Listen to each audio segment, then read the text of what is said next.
सतगुरु माता की जय। सतगुरु माता सुदीक्षा कौर की जय। सविंदर बाबा हरदेव सिंह जी महाराज की जय। एक तू ही निरंकार, ज्ञान हुआ नहीं जिस प्राणी को, वे प्राणी इंसान नहीं।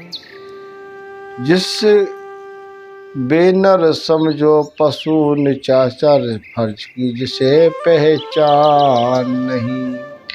तन का बाना बना मानव जैसा, पशु समान। मानव की नादानी नहीं, बनना चाहे आप शैतान। कर्महीन ये कोरी विद्या, जीवन को मजबूर करे। कहे अवतार बिना घर जाने, पंथ मंजिल से दूर करे। कहते चाहे वो छोटा हो चाहे बड़ा हो पुरुष, चाहे चालाक हो चाहे चतुर हो, जब तक मनुष्य को, उस प्राणी को ज्ञान नहीं है तो वे नर पशु और निशाचर के समान है, क्योंकि उस मानव को फर्ज की पहचान नहीं होती है। तो वहाँ पर कहना है सतगुरु महाराज, ऐसे मानव को फर्ज की पहचान नहीं होती। फर्ज होता क्या है, हम किस तरीक़ा से फर्ज को निभाना है हमें। तन का बाना बना मानव जैसा, मनुष्य का तन तो मानव जैसा, पर उसके कर्म पशु जिसके समान है। तो ऐसे मन, शरीर से मन मनुष्य दिखता है, पर कर्मों से पशु के समान है। उसकी जैसे मनुष्य के अंदर पशुवृत्ता आ गई है, पशु जैसे कार्य करता चला जाए, पशु जैसे उसे नादानी हो रही है। जैसे पशु किसी चीज़ को नहीं जानता है, वो कहीं किधर को भी चल जाता है, ऐसे इंसान पशु के समान कर्म करता है। तो ऐसा पशु समान बताया गया है। मानव की नादानी नहीं, बनना चाहे आप शैतान।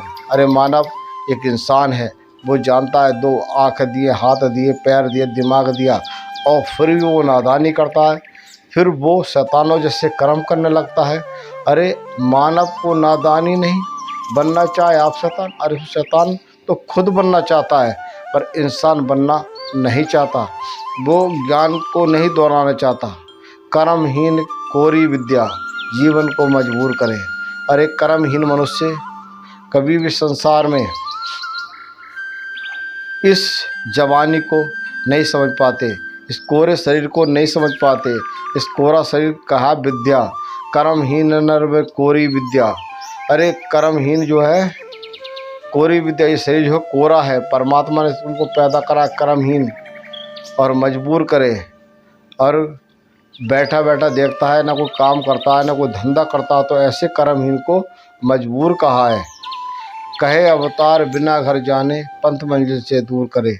कहे अवतार बिना गुरु के उस परमपिता परमात्मा घर को नहीं जान सकता, जब तक गुरु की शरण में नहीं जाएगा। चाहे वो कितना भी कुछ हो जाए संसार में, जब तक गुरु के बिना उसे मंजिल नहीं मिल सकती। चाहे वो कितनी भी दूर चला जाए, उसे अपना घर की पहचान नहीं हो सकती। मनुष्य को यहाँ तक बता रहे हैं हमारे संत महापुरुष जी।